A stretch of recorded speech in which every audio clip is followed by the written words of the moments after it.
Beethoven anyways. But as Miss Bixby trudges up the hill, Steve does the strangest thing, something I don't think I've ever heard him do once in his life. He starts to sing, soft at first, as if he's just finding his voice, but then louder with each of Miss Bixby's steps. And as we wind down on the road, our shadows taller than our soul. I can't place the tune, maybe because Steve doesn't have it exactly right, but the lyrics sound familiar. I couldn't tell you the name of the song or the band, but Miss Bixby obviously recognizes it. She laughs as soon as she hears him. Normally that would be the end of it. Normally Steve would assume the laughter was directed at him and he would clam up. But if anything, he just starts to sing louder, and I realize that he's actually got a pretty good voice and that there are still things about him that surprise me. Bran and I look at each other, but Steve keeps serenading Miss Bixby as she makes her way up the hill. There walks a lady that we all know, who shines white light and wants to show how everything still turns to gold. Miss Bixby reaches the edge of the blanket and Steve suddenly stops. She gives him a round of applause.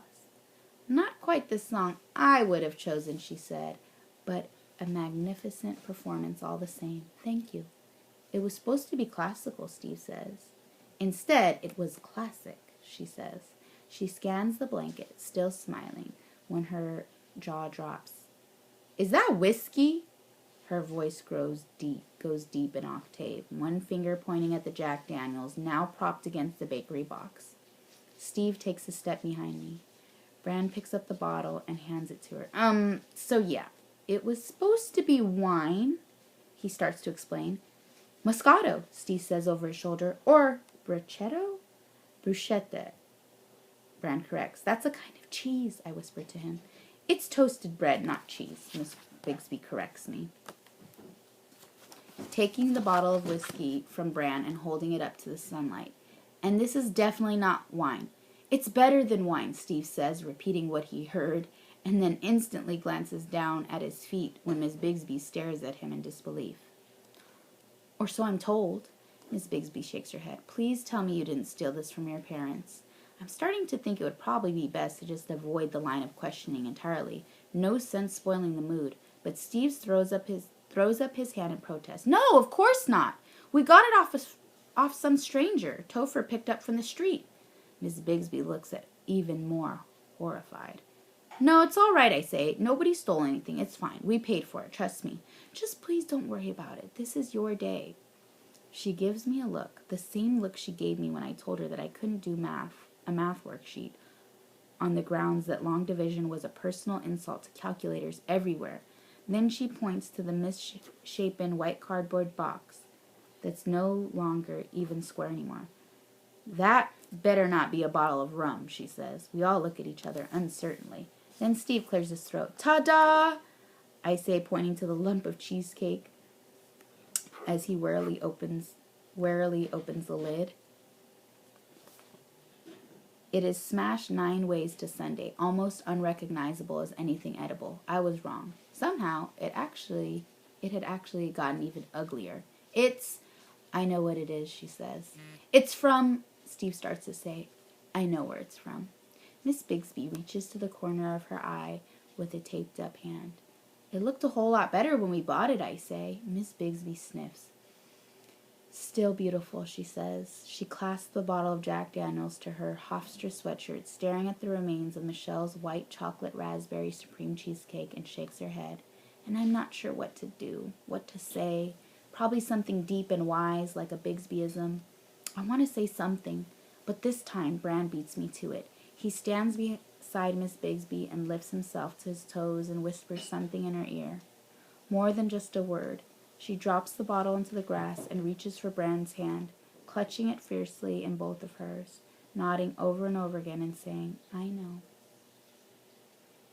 And then she gathers Steve and me with both arms, drawing all 3 of us in, huddled together.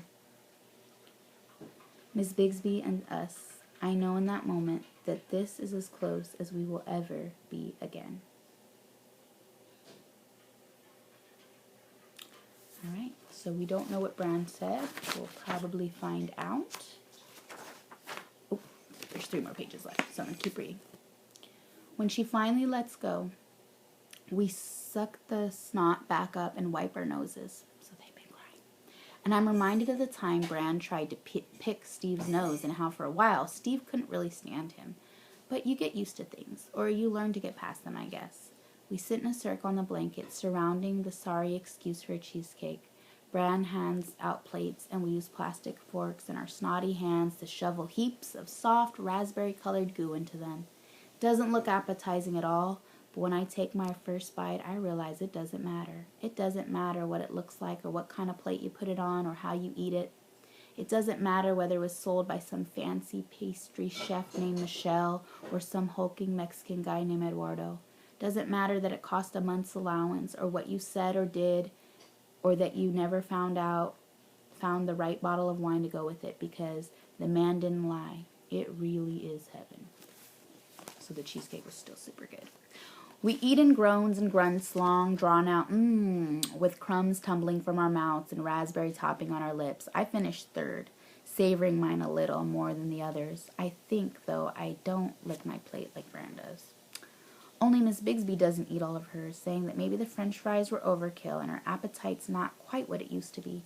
I ask her if she wants a drink, nodding to Mr. Daniels, but she takes the unopened bottle and tucks it behind her, saying she's going to save it for later. Later, she says she will probably need it. It's obvious from her look that we're not getting any either. Not that I wanted it. I gather everyone's pink-smeared plates and take them to the trash bin on the top of the hill, and when I get back, I can see that Steve has already fished the book I got at Alexander's out of my bag, and Ms. Bixby is trying to find the place where she left off. She keeps brushing the sleeve of her sweatshirt against her cheek. I take the spot on the other side of her, Steve next to me, the four of us scrunched close, even though there are no pictures to look at. Chapter 19, Steve reminds her, page 262, at least in the other copy. Miss Bixby thumbs to the place and coughs once, getting into character. The last stage, she says. And as she reads, I lean up against her, Steve beside me, and look to see Bran leaning on the other side. So just imagine Miss Bixby in the middle, Topher, Steve, Bran, all leaning. Miss Bixby's reading their class chapter book, which is Lord of the Rings. And as she reads, I lean up against her. And I close my eyes and listen to the sound of Gandalf the Grey admonishing his favorite halfling, or cars passing on the street behind us, and the sound of my own heartbeat keeping time to the rhythm of her words, and I totally forget what day it is.